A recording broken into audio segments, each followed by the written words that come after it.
Hər birinizi Üsbucaq layihəsinin növbəti verilişində xoş gördük. Mövla burada rəhbər mənasındadır.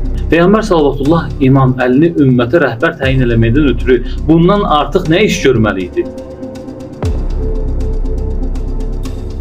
Baxay, Peyğəmbər həyatında möminlərə necə nisbət var idi? O nisbət əleyhissalama verir. Bəli, Yəmən problemi Qədruxum hadisəsi ilə əlaqəli deyil. Biz bunu niyə bayram kimi qeyd etməməliyik? Vilayət bir növ qanunların ordusudur. Vilayətsiz ibadət bəhər verməz. Din təhrif olacaq, aradan gedəcək. Kafir daha ümidini üzdü. Çünki Həzrət Əleyhissalama qarşı düşmənçilik və kinlər var idi.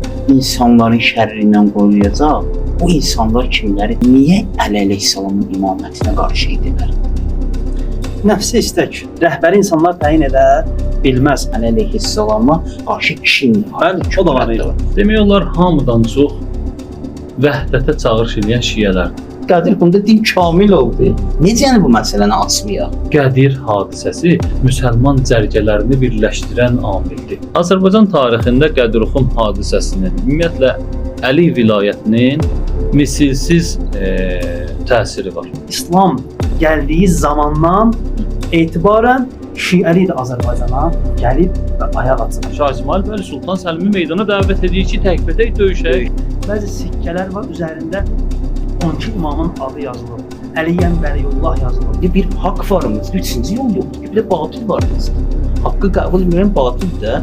Sifariş eylirəm qalsın yaduzda bu sözüm daim. Mən idim hər kimə Mövla, onun Mövlası Heydərdir. Məhəmməd Özürü ona işarə edir. Və Məhəmməd Özürü özünü Həzrət Əlinin qulamı hesab edib.